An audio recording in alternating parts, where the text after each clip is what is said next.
지금 바울 사도는 5장에서 우리가 이제 믿음으로 의롭게 되었기 때문에 하나님과 더불어 화평을 누려야 될 것이고, 그런 자들은 하나님과 교제를 나누고 영광을 즐거워할 것이며, 우리가 그 나라의 영광이 있지만 그 가는 길에는 고난이 있는데 우리는 고난 중에도 우리는 기뻐한다. 왜냐하면 이것은 인내는 연단은 소망을 이룰 줄 알기 때문이다. 그리고 하나님께 믿음으로 의롭게 된 자들은 하나님의 사랑을 깊이 체험하게 되며, 그리고 12절부터 우리가 아담 안에서 그리스도 안으로 옮겨졌다. 그래서 우리의 구원은 100% 사실이다. 그 다음에 즉각적으로 떠오르는 질문이, 좀 죄를 지면 안 됩니까? 바울 사도는 6장에서 1절부터 14절까지 신분상 그것은 안 된다. 그리고 15절부터 23절까지 목적상 안 된다. 그래서 우리는 세례를 받았고, 그리고 우리는 이제는 거룩한 백성이 되어야 된다.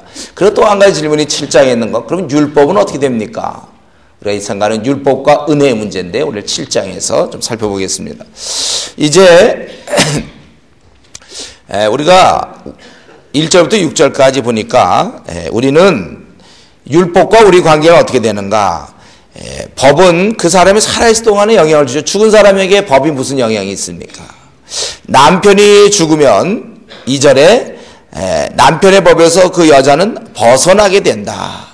마찬가지로 예수님께서 십자가에 죽으심으로 예수의 몸을 의지해서 우리도 이제 같이 죽게 된 거예요. 우리가 예수의 몸으로 말미암아 4절에 있는 것처럼 그리스도의 몸으로 말미암아 율법에 대해 죽임을 당했다고 그랬습니다. 이미 사형 선고에서 집행이 끝난 사람들이에요. 율법에 의해서 우리는 죽었습니다. 예수님이 죽으셨죠? 율법 때문에 죄를 뒤집어쓰고 죽었어요. 우리도 죽었습니다. 그래서 율법에서 이제는 6절에 이제는 우리가 얽매였던 것에 대하여 죽었으면 율법에서 벗어났다 이렇게 되어 있어요. 여러분, 우리는 이제는 율법에서 벗어났다고 그렇게 있어요. 그러나 우리가 이렇게 벗어났다는 것은 아무것도 하지 않는 그런 것이 아니라 적극적으로 이제는 율법의 조문에 묵은 것으로 아니할 것이요 그 영의 새로운 것으로 섬길 것이다 이거죠. 이제는 이전에는 5절에 있는 것처럼 사망의 열매를 맺었지만은 이제는 우리가 율법에서 벗어나 새롭게 영으로서 6절에 있는 것처럼 이러므로 우리가 영의 새로운 것으로 섬길 것이요 율법 조문에 묵은 것으로 아니할 것이다. 그래서 여러분, 이걸 분명히 알아야 됩니다. 이제는 우리는 율법을 벗어나게 되었어요. 무슨 음식이니 무슨 날짜니 무슨 제사니 이런 거 이제 다 벗어났습니다. 우리는 이제부터는 우리는 새로운 것을 섬기게 되는 거예요. 아무것도 하지 않는 것이 자유가 아니라 적극적으로 무엇인가를 할 수 있도록 벗어나게 된 것입니다. 그래서 우리는 이제 율법에서 벗어나 주님을 섬기게 되었다. 거기 4절에도 그러므로 너희도 그리스도의 몸으로 말미암아 율법에 대해 죽임을 당하였으니 이는 다르니 곧 죽은 자 가운데 살아나신 이에게 가서, 누구죠 이분이? 우리 예수님이죠. 그분께 가서 이제는 우리가 하나님을 위하여 열매를 맺게 하려 함이라. 율법을 지켜 구원 얻으려고 하던 이제 그것이 아니라 예수님을 따름으로써 예수님 안에서 우리가 이제 구원을 얻을 것이며 새롭게 되는 것입니다. 그러면서 이제 계속해서 그러면 율법은 왜 필요한 것입니까? 그 7절에 있는 것처럼 율법은 죄를 깨닫게 하는 거예요. 그래서 율법으로 말미암자고 내가 죄를 알지 못했으니 탐내지 말라 하지 않았다면 내가 탐심을 알지 못하였으라. 율법은 죄를 깨닫게 하는 것입니다. 이것은 3장 20절에도 그렇게 나와 있죠. 율법은 죄를 깨닫게 하는 것이다. 여러분, 율법이 없으면 우리가 죄가 죄인지 몰라요. 그러나 그 기준이 생긴단 말이에요. 탐내지 말라 하면 탐내는 게 죄구나. 그게 없었으면 죄인지도 모르고 있었는데 거짓말하지 말라. 거짓말이 죄구나. 이걸 안단 말이에요. 율법은 그러한 기준을 주는 거예요. 율법의 역할은 이 죄를 알려주는, 죄를 깨닫게 해주는 것인데 문제는 어떻게 됩니까? 연약한 인간이 그 율법을 들을 때 오히려 반대로 행한다는 것이죠. 그래서 여기 보니까 8절에 그러나 죄가 기회를 타서 계명으로 말미암아 내 속에 온갖 탐심을 이루었나니 이는 율법이 없으면 죄가 죽은 것입니다. 전에 율법을 깨닫지 못할 때에는 내가 살았더니 계명이 이름에 죄는 살아나고 나는 죽었도다. 생명이 이르게 할 그 계명이 내게 돼 도리어 사망이 이르게 하는 것이 됐다. 죄가 기회를 타서 계명으로 말미암아 나를 속이고 그것으로 나를 죽였는지라 이렇게 돼 있잖아요. 여러분 아셔야 됩니다. 이 죄라는 것은 얼마나 간교한지 감히 율법조차도 이용하여 우리를 타락시킨단 말이에요. 그래서 탐내지 말라 그 얘기를 듣는 순간에 그럼 우리가 탐을 안 내면 되는데 그 얘기를 듣는 순간 넌 이걸 절대로 하면 안 돼. 그 말을 듣는 순간 마음속에는 그걸 하고 싶은 마음이 생겨요. 하지 말라면 더 하고 싶은 마음이 생긴다니까. 그래서 우리가 반대로 행한다는 거예요. 그래서 우리가 뭐 친구 사이에서라도 그렇고 너 요 일기장 요 부분 너 절대 보면 안 돼. 그럼 그 잠깐 잘 있다가도 그 얘기를 듣는 순간 와 궁금하다. 요거 절대로 보면 안 되면 더 알고 싶어요, 여러분들. 누가 너는 모르면 좋아 이런 얘기는 그러면 더 알고 싶고 그러잖아요. 여러분 금식 해봤습니까? 금식. 이제 오늘 내가 점심 때부터 금식이 있다. 그 전까지 잘 지냈는데 이제 배고프기 시작해 벌써 이상하게 괜히 배고파요. 수련회 가서 이번에 간식 없습니다. 그러면 집에서 별로 과자도 안 드시던 분 있잖아요. 수련회 하면 괜히 배가 고픈 거예요. 하지 말라면 이제 더 하고 싶어요. 이건 인간의 죄성입니다. 타락한 죄성. 그래서 율법이 어떻게 8절 다시 보겠습니다. 죄가 기회를 타서 계명으로 말미암아 내 속에 온갖 탐심을 이루었나니 율법이 없으면 죄가 죽은 것이다. 거의 활동이 안 되는 거예요. 그래서 그 전까지 별 문제가 없었는데 계명이 이름에 죄는 살아나고 나는 죽었도다. 그래서 생명이 이르게 할 계명이 결과적으로 나에게는 사망을 이르게 한다. 죄가 기회를 타서 11절 계명으로 말미암아 나를 속이고 그것으로 나를 죽였는지라. 그래서 제가 이 시간에 예를 들면 우리는 음란하면 안 됩니다 막 이래요. 음란에 대해서 한 시간 정도 막 음란에 대해서 안 됩니다 막 이런 강의하면요, 여러분들이 한 시간 뒤에는 다들 이렇게 음란한 마음이 드는 거예요. 오히려 하지 말라면 더 드는 거예요. 그렇기 때문에 우리 요즘 청소년 문제 있죠. 걔들한테 이거 안 되겠다. 윤리 시간을 3배로 강화시키면 애들이 3배만큼 더 나빠집니다. 그건 안 되게 돼 있어요. 그래서 여러분 혹시 중고등학생을 자제로 둔 분 있습니까? 걔 때문에 혹시 자제 때문에 속상해합니까? 그 아이에게는 하지 말라면 더 하게 돼 있어요. 너 절대 게임을 못하게 하고 못하게 해보세요. 여러분 과거의 경험은 그렇지 않습니까? 더 하고 싶고. 그 아이를 바꾸기 위해서는 성경의 방법밖에 없습니다. 말씀을 가르쳐야 돼. 로마서를 가르치고 갈라디아서를 가르치고 빌립보서를 가르치고 창세기를 가르치고 말씀의 깨달음을 위한 말로 삶을 바꾸는 거예요. 이거는 이제 12장 갈 때 다시 한번 하겠습니다. 깨달음으로 바꿔야 되는 거예요. 그래서 새 사회에 대해서 이렇게 사회를 개혁하자 그런 구호로 되지 않습니다. 다짐으로 되는 게 아니고 우리 많이 해봤잖아요.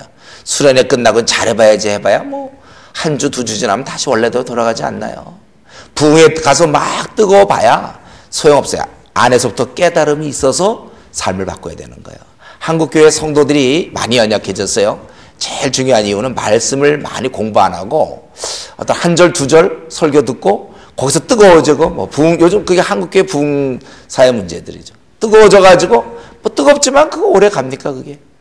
깨달음이 있어야죠. 바울사도 얘기하는 것처럼 1만 마디의 방언받아 깨달은 5마디로 가르치는 것이 더 귀하다고 그랬어요. 그러니까 이 사회개혁도 무슨 여러 방법이 되는 게 아닙니다. 그거는 오직 새 인간이 돼야 돼요. 여기서 차이점이 있죠. 우리 기독교적인 방법. 사회는 온통 개혁을 해보자고 그러지만 여러분 사자 보고 자꾸 토끼나 사슴 잡아먹지 말라고 아무리 얘기해봐야 사자가 만약 절제를 하고 잡아먹지 말고 나도 좀 동물 사회에서 좀 이렇게 나쁜 짓 하지 말자 아무리 결심해봐야 그건 안 돼요. 그러니까 무슨 제도를 가지고 전기로 막아봐야 틈만 나면 잡아먹게 돼 있습니다. 제일 좋은 거는 사자가 소로 바뀌는 거예요. 소는 토끼 안 잡아먹어요. 바뀌어야 돼요. 아무리 무슨 좋은 가르침 사람이 바뀌어야 되는 거예요. 그래서 우리 에베소 4장에 있는 것처럼 4장 23절 심령이 새롭게 됨으로 그 다음부터 시작되는 거예요. 그래서 우리가 여기 있는 것처럼 11절 죄가 기회를 타서 계명으로 말미암아 나를 속이고 그것으로 나를 죽였는지라. 그러나 율법 자체는 뭐예요?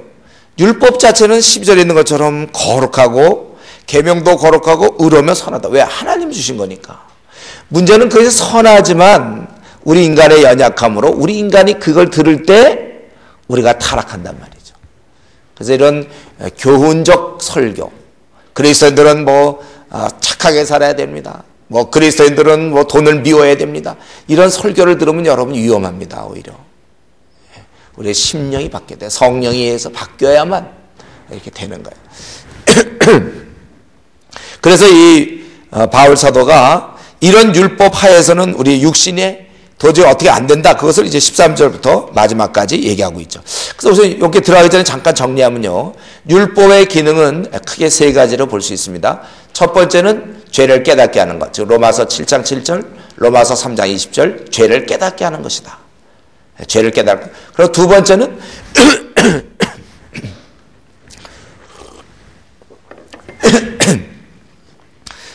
그 율법이 자, 하도 목을 많이 써가지고. 자, 율법은 죄를 깨닫게 하는 거고, 그다음 두 번째는 오늘 7장 4절에 있는 것처럼 율법의 기능 중에 하나는요, 놀랍게도 예수님께 도망가도록 하는 기능이 있어요. 우리는 도저히 율법 하에서 구원받을 수가 없기 때문에. 그래서 율법이 엄중해줘야, 그래서 우리는 도저히 이 안에서 안 되는구나 해서 도망가게 돼 있단 말이죠. 그 7장 4절에 있는 것처럼 이는 다르니 곧 죽은 자 가운데서 살아나신 이에게 가서, 원래 이 의미가 좀 도망가는 거예요. 왜냐하면 율법하에서는 구원받을 사람이 아무도 없지 않습니까? 이것은 그래서 사망의 법이라고도 얘기할 수 있어요. 우리한테는. 그래서 이거는 도망가도록 율법의 기능이에요. 엄해야 합니다. 가능성이 없어요. 우리가 예수님을 믿죠. 내가 법을 지켜서 내가 율법대로 살아서 내가 구원받는다 그러면 누가 예수님 믿겠습니까? 율법으로 안 된다고 그랬어요. 3장 21절 이제는 율법에 한 의가 나타났으니 22절 그리스도로 말미암는 의다. 그것은 24절에 우리 공짜로 주는 것이요. 25절에 죄를 간과함으로 주는 것이요. 그 믿음으로 되는 것이 우리 했죠? 목사님 그거 언제 했습니까? 그럽니까 여러분? 어제 했어요. 이거 다 기억하고 있어야 돼요, 여러분. 여러분 갖고 있는 강의 한 정도는 외우세요. 이렇게 흐름이 쭉 가는 거는. 시간 말씀 시험 치면 참 좋은데. 원래 이런 거 시험 쳐야 돼. 그리고 세 번째 기능은요, 그 12절에 있는 것처럼 율법은 거룩하고 의롭고 선하. 율법을 통하여 하나님의 그런 의도가 나타나는 거예요. 율법을 통하여. 그래서 여러분들이 구약이 좋은 점은 하나님의 의도가 많아요. 예를 들면 거기 살인하지 말라, 간음하지 말라. 결국 이웃 사랑하라는 거예요. 근데 이제 어린 자들에게 그렇게 얘기하는 거예요. 십자가가 없을 때 그렇게 얘기하는 거 다 보면 보호하기 위해서, 눈은 눈, 이는 이게 다 보호하기 위해서고, 주위 사람을 사랑하라는 그런 뜻이에요. 다. 그래서 우리는 구약을 읽을 때 하나님의 의도를 많이 깨닫죠. 율법을 통해서 우리는 하나님의 의도를 알 수 있어요. 그래서 이 세 가지 외우셔도 좋고 또 못 외우셨는데 이해하세요. 첫 번째는 죄를 깨닫게 하려고 율법을 주셨고, 두 번째는 주님께 도망가도록 하셨고, 세 번째는 그걸 통하여 하나님의 의도가 드러나는데, 그것은 이제 신약시대에 들어와서 더 밝게 드러나요. 십자가를 통하여 더 밝게 드러나는 것입니다. 그래서 이런 율법하에서 그러면 어떻게 되는가? 13절부터 마지막 절까지 자신이 경험을 얘기하고 있습니다. 이게 바울이 거듭나서냐 거듭나기 전이냐 이게 중요한 게 아니고, 율법하에서 모든 육신은 다 약하다. 이걸 이제 보편적인 진리를 얘기하는 거죠. 그래서 그때는 원하는 바 선을 거기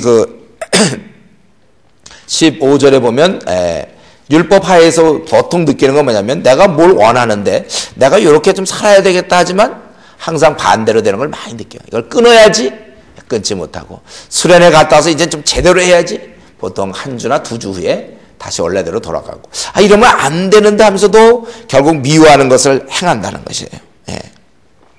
그래서 그것이 17절에 있는 것처럼 내 안에 있는 죄성으로 이렇게 되는 것이다. 육신에는 선함이 없는 것을 자기는 알았어요. 바울 사도가 자기의 육신에는 선함이 없다. 원하나 선을 행하지 못해. 능력이 없어, 능력. 18절에 보면 내 속 곧 내 육신에 선한 것이 거하지 아니하는 줄 아노니 원함은 내게 있으나 선을 행하는 것은 없노라. 그런 능력이 없다는 거예요. 그래서 가만 보면 19절에 늘 원하는 바 선을 행하지 아니하고 도리어 원하지 아니하는 바 악을 행한다. 그래서 우리가 참 죄를 짓기가 쉬운 사람들이에요. 그래서 내 속에 있는 죄가, 이런 죄성이 바로 이렇게 나를 만드는구나. 바울 사도가 그걸 깨닫게 됐고, 그래서 자기 안에는 두 법이, 두 세력이 있다는 것을 알게 되었어요. 그래서 거기 21절에 내가 한 법을 깨달았나니 곧 선을 향하기 원하는 나에게 악이 함께 있는 것이라. 내 속으로는 하나님의 법을 즐거워하되 또 다른 법이 오히려 그걸 기뻐하지 않은 나를 사로잡는다. 그래서 나는 24절에 곤고한 사람이 되었다. 이 사람의 모습은 누가 나를 건져내라. 자기는 잘 살아보려고 하지만 잘 안 된다는 거예요. 그럴 때 바로 이것을 도와주신 분이 예수 그리스도시다. 그래서 결국은 승리하게 된다, 이렇게 얘기했어요. 한번 저를 보세요. 우리가 예수님 믿기 전에는 우리 안에는 이 옛성품밖에 없었습니다. 그러나 우리가 예수님 믿을 때 성령님이 들어오시는 거야, 우리 안에, 내 마음 안에. 그래서 이 둘이 싸운다고 그랬어요. 갈라디아서 5장 22절, 육신의 소욕은 성령을 거스리고 성령의 소욕은 5장 17절, 육신의 소욕은 성령을 거스, 성령에서 육신을 거스, 둘이 싸운다고 그랬습니다. 그래서 점점 우리가 성령으로 이 육신을 제어해야 돼, 이렇게. 이런 상태를 성령 충만이라고 그래요, 성경은요. 반대로 내가 제어하지 아니하고 내 육신의 멋대로 살 땐 반대로 이렇게 돼요. 성령님이 거의 활동을 못해. 이것을 성령 소멸이라고 그럽니다. 없다는 뜻이 아니라 활동이 안 된다는 뜻이에요. 그래서 우리는 늘 날마다 이런 상태, 우리 몸이 병에 들 수도 있고 건강할 수도 있을 때 항상 건강을 유지해야 되는 것처럼 신앙도 항상 이런 상태가 돼야 돼. 이런 상태를 유지하기 위해서 우리는 항상 양식을 먹어야 되는데 그게 바로 말씀이요, 기도 생활이죠. 그래서 기도 생활 많이 하면 이렇게 되는 거고, 아무리 과거에 이렇게 아주 성령 충만한 사람이라 할지라도 말씀 기도 생활 안 하면 다시 이렇게 돌아가는 거예요. 그래서 보통 수련회 때 좋은 이유는 말씀 기도를 그때 일주일 동안 잘 이렇게 하고 나면 이런 상태가 된단 말이에요. 그러니까 수련회 끝나고 나서 또 말씀 제대로 안 보고 기도 생활 안 하면 조금 되다 다시 원래대로 이렇게 되는 거예요. 이건 뭐 세상 사람과 비슷한 거죠. 우리 날마다 이런 상태가 돼야 거룩한 백성이 되는 거예요. 바울사도가 지금 그런 얘기를 하고 있는 거예요. 자기 속에 이러한 죄성이 있고 또 선하게 살려고 하는 의지가 있지만 그건 자기 힘으로는 안 되고 바로 그리스도로 말미암아 되는 것이다. 그래서 자기는 원래는 곤고해서 사망의 몸이라고 한탄할 수밖에 없어요. 그런 상태, 좀 내가 좀 잘 살아보려고 율법하에서 어떻게 해보려고 하지만 안 된다는 걸 깨달았습니다. 그래서 곤고하지만 바로 이때 누가 나를 건져내라? 바로 주님께서 건져주신다. 자, 그럼 정리해보면요, 7장을 정리하면 우리는 율법을 드리려면 행하려고 해요. 내가 이렇게 살아야 되는구나. 그렇게 행하려고 하지만 문제는 행할 능력이 없단 말이에요. 내 힘으로는 안 돼요. 우리는 곤고하고 오히려 율법을 들으면 들을수록 더 죄를 져요. 그래서 유대인들이 바리새인들이 더 죄를 진 거예요. 율법은 죄를 알게 해주지만 막을 힘을 주지 못해요. 우리 거울과 똑같습니다. 거울은 내가 뭐가 묻었다는 걸 보여주지만 그걸 씻을 수가 없잖아요. 거울이 막 나타나서 막 씻어줍니까? 거울이 뭐 묻었다는 건 보여만 주지. 율법은 우리를 해결하지 못해요. 그걸 씻을 수 있는 사람은 바로 예수 그리스도, 그분의 보혈로 이걸 씻을 수 있는 거예요. 오직 예수 그리스도만 해결해 주신다. 우리 주님을 쫓아감으로 이제 저절로 우리가 율법을 이루게 되는 것입니다. 그것은 이제 우리 13장에서 한 번 더 하겠습니다. 그러면 지금 바울 사도가 이제 이렇게 율법에 대한 얘기를 한 것은 우리가 믿는 자가 어떻게 되는가, 율법과의 관계가 어떻게 되는가를 얘기를 하고, 그러므로 8장 1절, 그러므로 이제 그리스도 예수 안에 있는 자에는 결코 정죄함이 없나니. 여러분, 이 그러므로가 이해됩니까? 이 그러므로. 이게 바로 5장에 이제 우리가 5가지 얘기할 때 그 맨 마지막 12절부터 21절까지 뭐였어? 5장 12절부터 우리가 아담 안에서 그리스도 안으로 옮겨졌다고 그랬죠. 예? 여러분, 분명히 해야 됩니다, 여러분. 우리가 아담 안에서 그리스도 안에 옮겨졌어요. 그래서 우리는 의인이 되었습니다. 제가 어제 질문했어요. 우리가 의인입니까? 죄인입니까? 뭐라 그랬죠? 의인이라고 그랬어요. 하는 짓이 좀 죄인과 비슷할 뿐이지 우리는 의인이에요, 여러분. 그래서 천국 가는 거예요, 여러분이. 여러분이 죄인입니다 하면 죄인이 어떻게 천국 갑니까? 의인이 가죠. 우리는 회개한 죄인, 의인이란 말이에요. 예. 그래서 옛 습관 때문에 아직도 죄를 짓긴 하지만 그러나 우리는 분명히 의인이라는 사실을 잊어서는 안 돼요. 예. 그러므로 8장 1절, 이제 그것은 5장과 연결된 것이에요. 5장. 6장 7장은 삽입장이라고 볼 수 있어요. 그래서 죄 문제와 율법의 문제를 다룬 것이죠. 그래서 이제 그러므로 이제 그리스도 예수 안에 있는 자에는 결코 정죄함이 없나니, 이렇게 얘기했습니다. 저는 이 구절을 이제 30세 넘어서 깨달은 구절인데, 그러므로 이제 그리스도에 있는 자는 결코 정죄함이 없다 이렇게 얘기했어요. 근데 제가 지금 생각해 보면요, 바울이 만약에 이 시간에 이 자리에 서가지고 지금 이 8절을 이게 뭐 자기가 쓴 글에 읽었다면 제가 읽은 것처럼 그렇게 읽었을까요? 저는 아니라고 생각해요. 바울은 결코 그렇게 읽지 않았을 것 같아요. 어떻게 읽었을까요? 예. 좀 놀라지 마세요. 제가 크게 할 거니까 혹시 자는 분들 좀 깨워주세요. 갑자기 웬. 예. 자, 제가 생각할 때 바울 사도가 이 시대에 나타났다면 이렇게 얘기하지 않고 이렇게 읽었을 겁니다. 그러므로 이제 그리스도 예수 안에 있는 자에게는 결코 정죄함이 없나니 이랬을 거예요. 결코 정죄함이 없네. 제 기분 같아서는요, 바울 사도가 8장 1절을 쓰고 싶어서 그동안 막 기다렸을 것 같아요. 요 얘기 너무 하고 싶었을 것 같아요. 결코 정죄함이 없나니. 그렇게. 제가 지금 힘이 없어서 크게 못하는데 더 크게 했을 거예요. 없나니. 결코 정죄함이 없다 그거예요. 이 말이 무슨 말이에요? 벌이 없다는 거예요. 그리스도인에게는 벌이 없다는 것입니다. 제가 이 구절 보고 너무나 충격받았어요. 저는 아마 지금 우리 가운데도 아마 한 뭐 절반 정도는 그렇게 생각할 거예요. 벌이 있을 거라고 생각할 겁니다. 잘 들으세요. 그런 분들은 졸면 안 돼요. 네, 잘 들으세요. 지금 여기 결코 정죄함이 없다 이렇게 됩니다. 정죄하면 또 죄를 정하지 않는데 어떻게 벌을 줍니까? 벌이 없다는 얘기예요. 네. 우리는 근데 그렇게 생각하지 않아요. 우리는 내가 좀 이제 뭘 좀 잘못하면 이제 곧 벌 받을 텐데, 내가 예를 들면 뭐 도박을 하고 음란 비디오를 보고 좀 헌금도 떼먹고 이제 곧 벌을 받을 것이다. 예. 그래 이제 그런 생각하기 쉽죠. 그러다가 이제 벌을 받을 텐데 그러고 막 자기 신앙생활 좀 못하니까 이제 벌 받을 텐데 하고 어디 벌 없나 하고 하늘을 막 쳐다보다가 돌부리에 걸려갖고 탕 넘어졌어.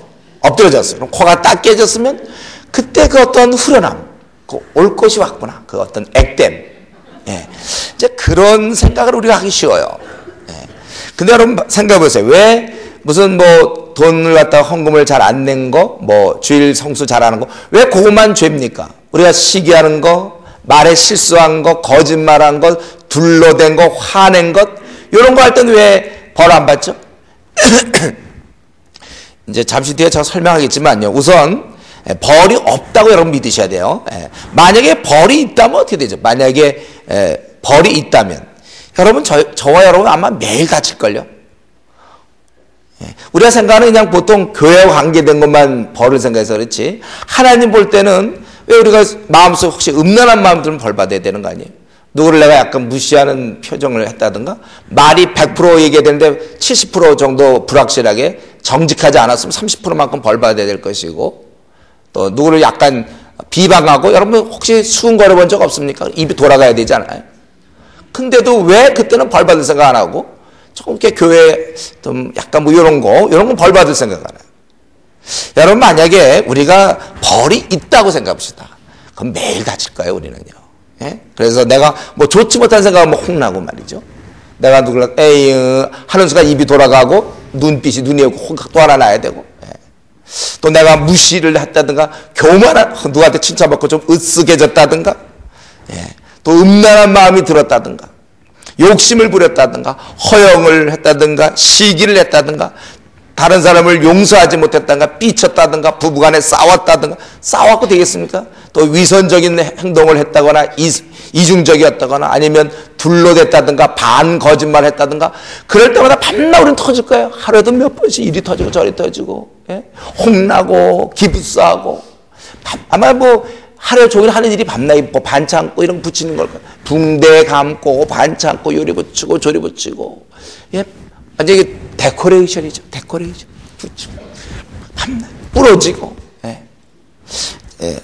잠깐 한번 옆 사람 얼굴 한 번만 잠깐 보겠습니다. 1초만 보세요. 딱. 그럼 저를 보세요. 어째서 옆 사람이 이렇게 얼굴이 말짱합니까?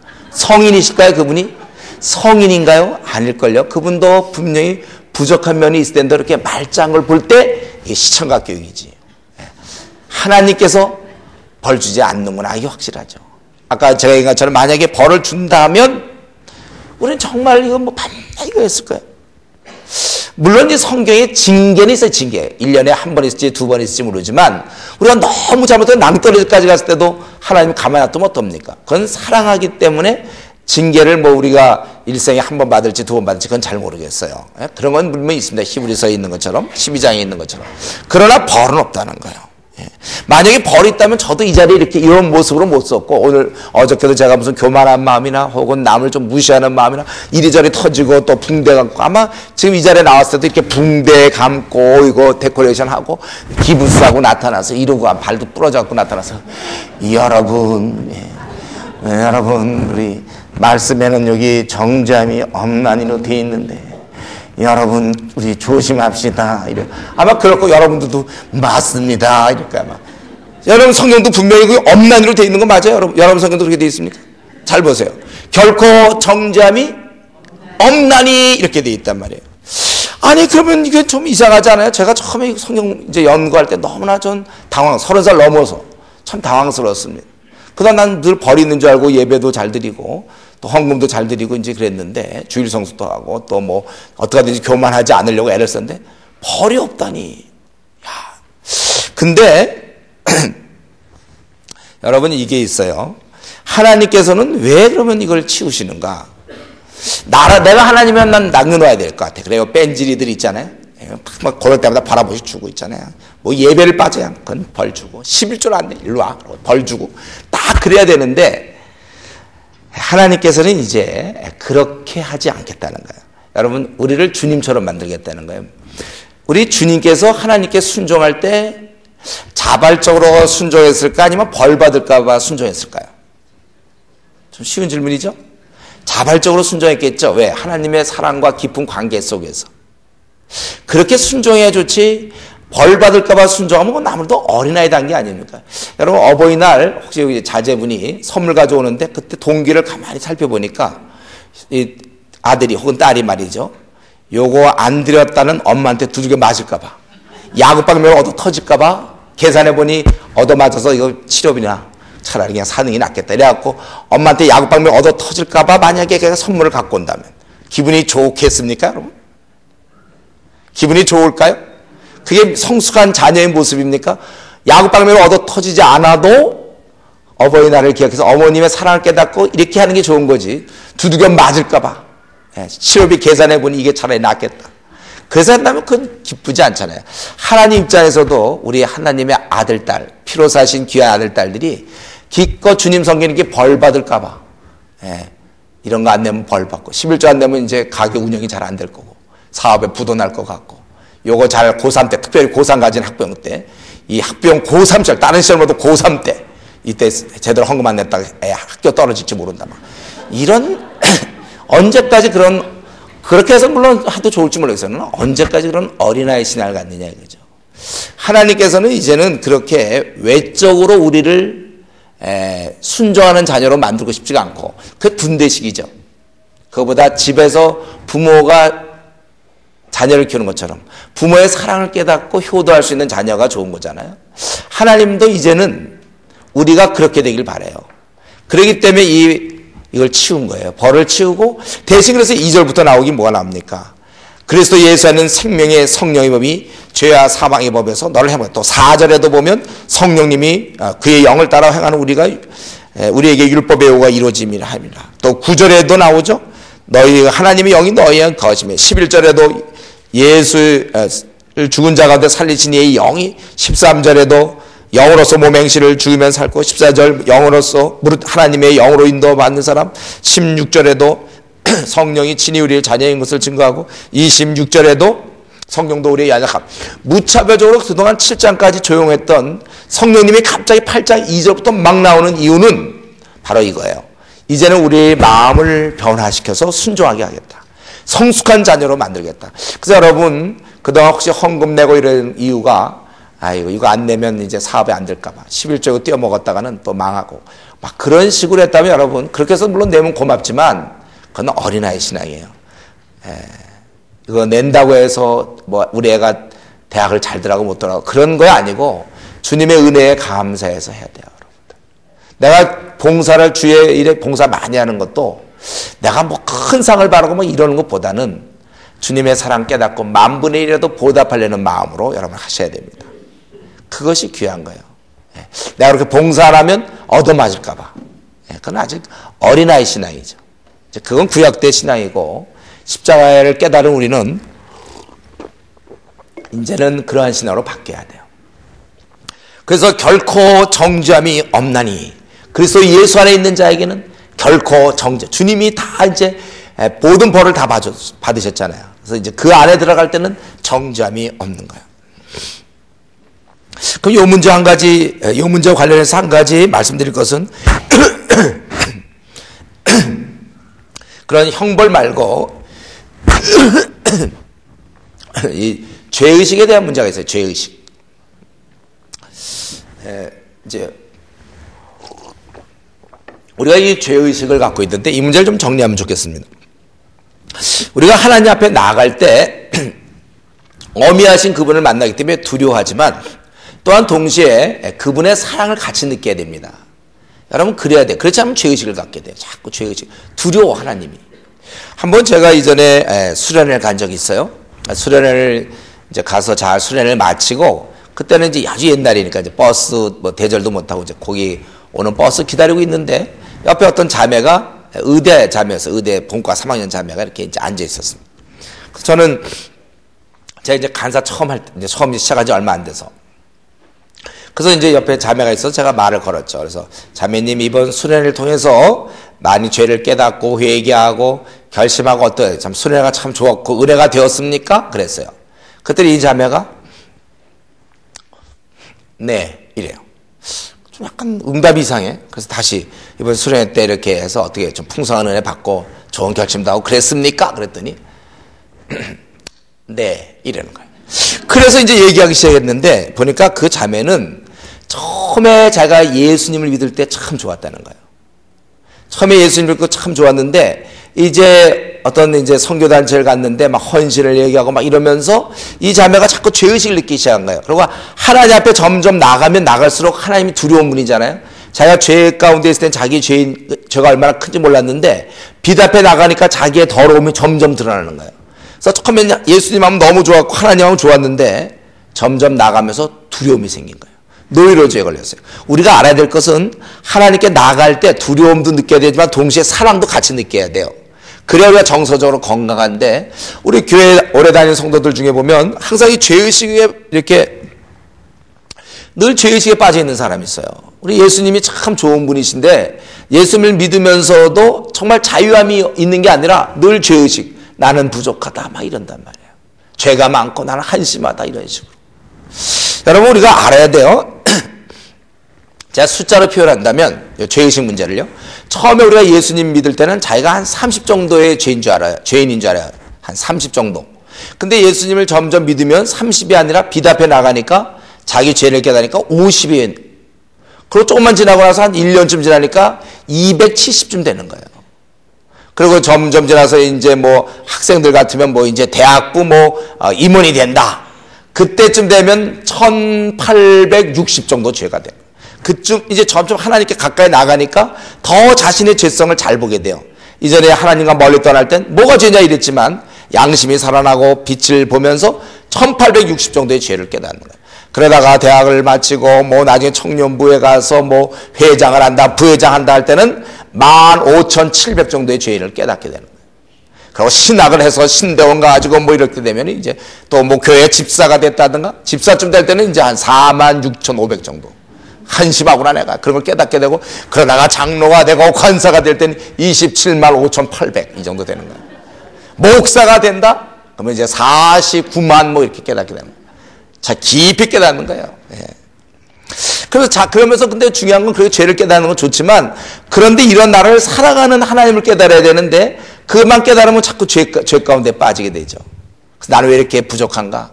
나는 왜 이렇게 한심할까? 내가 소위라도 내가 뭐 남전도 회장인데 내가 이럴 수 있다. 여전도에 내가 뭐 부회장인데 이럴 수가. 자꾸 자기를 한심하다고 생각한단 말이에요. 근데 여러분 한 가지 아세요? 그러면 원래 우리는 어느 정도 수치로 표현할 때 어느 정도의 죄인인가? 궁금하지 않아요? 우리는 수치로 표현한다면 우리는 어느 정도 죄인이냐면 나는 지금 뭐 40만이다, 뭐 3만 5천이다, 막 한심하다 그러는데 사실 우리는 어느 정도의 죄인이냐면요. 9천조 581억의 죄인이에요. 내가 알고 있는 가장 높은 숫자 9천조 581억의 죄인이란 말이에요. 우리는요. 이런 거 외울 필요는 없어요. 예, 그런 정도의 죄인이에요. 그래서 제가 1억을 얘기한 이유는 1억만큼 깨달을 사람도 없어요. 9천조 580은 놔두고 1억은커녕 100만까지도 깨달은 사람이 있어요. 아마 평생 깨달아야 한 50만 정도의 죄를 깨닫고 죽으면 꽤 양심적인 사람일지 몰라요. 숫자로 표현한다면 그렇다는 거예요. 만약에 우리가 9천조 581억이 아니라 한 100만만 되었어도 아마 예수님께서는 고민하셨을 거예요. 하나님과 의논하면서 한 100만 정도의 죄인인데 내가 꼭 죽어야 되겠습니까? 저 정도면 좀 자기끼리 어떻게 해결이 안 되겠습니까? 100만이 아니고 1000만도 아니고 억도 아니고 9천조 581억. 그러니까 그 정도의 죄인이에요. 그러니까 예수님이 죽으셨죠. 우리는 도저히 안 되니까. 그러니까 여러분, 자기를 자꾸 파면 안 돼요. 나는 왜 이렇게 부족할까? 뭐 이런 거. 자기를 살펴보고 점검하는 건 좋아요. 그러나 자꾸 어떤 사람은 자기를 파는 사람이 있어요. 그래서 자기는 항상 부족하다. 이런 사람이 있단 말이에요. 그럼 어쩔 수가 없는. 그래서 우리 교회에서 그런 경우 있잖아요. 뭐 어떤 집사님한테 목사님이 이번에 아무개 집사님 뭐 이번에 구역장 좀 맡아주세요. 그러면 저는 너무 부족해서요. 이런다. 그 사람 부족한 거 모르는 사람 있으면 나와보라고 그러세요. 다 알지 부족한 거. 이런 얘기 왜 하죠? 그 부족한 거 다 알아요. 9천조 581억인데 부족해요. 알아요. 그런 얘기 하지도 마세요. 그러니까 이게 얼핏 보면 저는요 너무 부족. 이게 굉장히 겸손한 것 같죠? 겸손한 게 아니에요. 이거는 무식한 거죠. 그런 얘기 왜 하죠? 저는요 사실은요 뭐 눈이 2개밖에 없어요. 그 2개밖에 좀 더 어디 있겠습니까? 그럼 당연하지. 그래서 저는 뒤가 잘 안 보여요. 뭐 이런 거. 잘 안 보이죠, 그럼요, 우리는. 그런 당연한 얘기 앞으로 여러분 하지 마세요. 부족한 거 다 압니다, 여러분. 한심한 자를 우리 하나님 불러주신 거고, 너는 세상의 빛이요, 소금이다. 그래서 뭐 어느 정도가 되면 뭐, 비잉이 되면 뭐, 두잉이 되고. 이미 비잉은 예수님 믿는 순간 된 거예요. 우리는 의인이 된 거예요. 한심하지만. 만약 그렇게 따진다면 저도 마찬가지. 저도 이 자리에 제가 설 수 있습니까? 저도 저 자신 한번 들여다보면, 저의 그런 한심함과 치사함과 조잡함과 더러움과 돈을 좋아함과 교만함과 욕심과 잘난 척함과 막 이기적인 거. 제가 무슨 이 자리에서 설교하겠습니까? 어디 구석에 박혀가고 지금 두 손 들고 벌 쓰고 있어야 돼. 네가 그러고 있냐? 근데 저는 알아요. 저 한심한 거. 저 부족한 거 얘기도 하지만 다 알고 있어요. 저요. 그러나 주께서 저에게 일을 하라고 그러기 때문에 날마다 성령의 능력으로 이거를 얘기하면 9천조 581억이지만 이걸 눌러서 나는 날마다 거룩하게. 바울 사도가 데살로니가 전서 2장에 얘기했죠. 자기는 옳고 거룩하고 흠이 없다. 교만한 걸로 보입니까? 우리가 이렇게 성령 충만한 사람들은 우리가 뭐 이렇게 잘못했습니까? 이렇게 살아야 되는 거예요.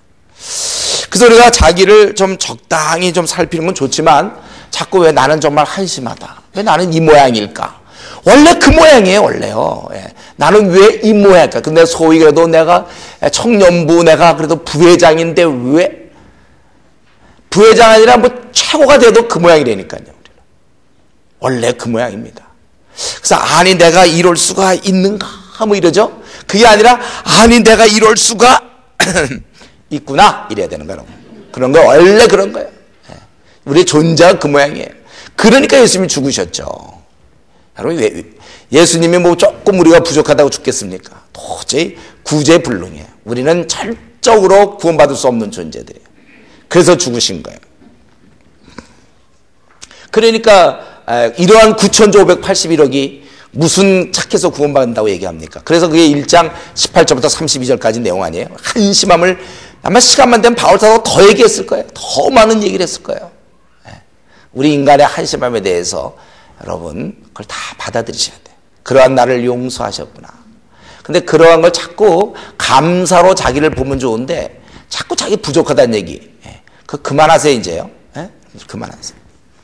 그래서 이제 이 죄의식 문제, 벌 문제를 좀 정리하고 이제는 그럼 하나님이 어떻게 하시려고? 우리를 이제부터는 외적으로 벌 줘서 하는 게 아니라 내적인 깨달음으로 예수님께서 마음으로부터 하나님께 순종한 것처럼 우리 효자, 효녀들은 마음으로부터 부모님께 효도하는 것이지 얻어맞을 까봐 효도하는 게 아니에요. 그런 의미에서 이 벌은 치워져야 되는 거예요. 치워져야 돼. 그래서 결코 정죄함이 없나니 이렇게.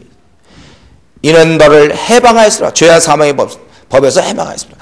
우리 이제 바울 사도는 이 8장에서 성령의 5가지 성령의 그 역할을 설명하고 있습니다. 첫 번째는 죄와 사망의 법에서 너를 해방하였다는 거예요. 그 육신의 모양으로 예수 그리스도를 보내서 그 육신의 죄를 예수님께 그에게 정죄시킴으로 말미암아. 그래서 4절에 있는 것처럼 우리를 율법의 요구 죽여야 되는 것이 이루어지게 했다는 것입니다. 그리고 그래서 첫 번째 성령님이 하시는 일은 죄와 사망의 몸에서 우리를 해방시켰어요. 이래야 시작이 되겠죠. 그리고 두 번째는 5절부터 11절까지 이제 우리가 장차 죽어야 되는데 우리의 죽을 몸을 살리신다는 거예요. 그래서 먼저 우선 분명히 누가 살아나는지를 알려주기 위해서 육신에 속한 자와 영에 있는 자가 있어요. 육신에 속한 자는 밤낮 육적인 일에만 관심을 갖고 이 땅의 일만 관심 갖고 있어요. 그 생각은 6절에 사망이라고 그랬어요. 그리고 그는 하나님과 원수가 되고 법에 굴복할 수도 없고 8절에 기쁘시기도 할 수 없다는 거예요. 그러나 하나님의 영이 있는 자는 6절에 있는 것처럼 생명과 평안이요. 또 이러면 하나님의 영이 있는 자가 바로 그리스도인이라고 그랬습니다. 9절에 그리고 그는 10절에 그리스도께서 너희 안에 계시면 몸은 죄로 말미암아 죽은 것이나 영은 의로 말미암아 살아있는 것이라. 그래서 11절에 있는 것처럼 이제 우리 죽을 몸도 살린다. 부활한다는 거예요. 성령님이 하는 일은 첫 번째 우리를 이 죄악 가운데 있던 우리를 거듭나게 하셔요. 죄와 사망에서 우리를 해방시키셨고 장차 우리를 부활시킵니다. 11절에 있는 것처럼 우리를 부활시키는 거예요. 그리고 세 번째로는 우리가 이 죄와 사망에 벌써 해방된 상태에서 이제 남은 생을 살아갈 동안 우리를 인도해 주시고 이끌어 주신다는 거예요. 그 12절부터 15절까지. 그래서 12절 그러므로 형제들아 우리가 빚진 자로 돼 육신에 져서 육신대로 살 것이 아니니라. 빚은 우리가 이제 누구한테 진 거예요? 성령님께. 그러니까 우리가 육신대로 살 것이 아니라 너희가 육신대로 살면 반드시 죽을 것이로되 영으로서 몸의 행실을 죽이면 살리니 무릇 하나님의 영으로 인도를 받는 사람 곧 하나님의 아들들이라. 여러분 우리가 이것은 굉장히 중요한 구절이죠. 영으로서 13절 밑줄 그으면 좋겠네요. 영으로서 몸의 행실을 죽이면 살리니 무릇 하나님의 영으로 인도를 받는 사람은 곧 하나님의 아들이라. 이제 성령님의 세 번째 특징은 우리를 사는 날 동안 우리를 이끌어 주신다는 거예요. 몸의 행실을 영으로서 몸의 행실을 죽이면 산다고 그랬습니다. 이게 기독교예요. 우리는 내 힘으로 신앙생활하는 것이 아니라 새 힘으로 하는 것입니다. 내 힘으로는 도저히 나는 안 되게 돼 있어요. 여러분 그건 수련회 끝나고 나보면 알잖아요. 어떤 은혜 받고 나서 일주일 지내보세요. 그거 안 되는 거예요.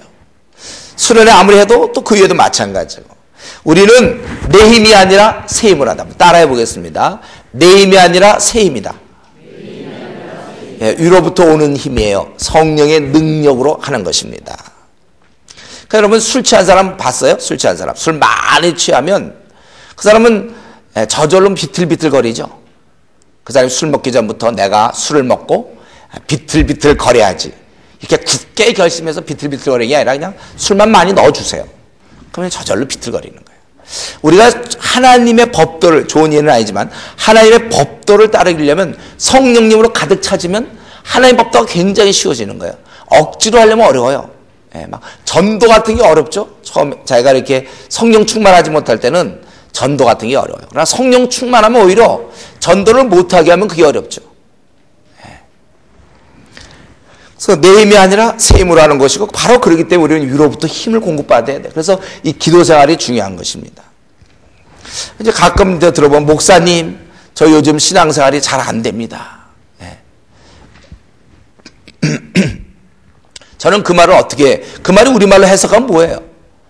저 신앙생활이 잘 안 됩니다. 이 말은 무슨 말이죠? 우리말로 해석하면 기도 생활이 잘 안 된다는 뜻이죠. 주로 식기도 중심으로 나간다 이런 거죠.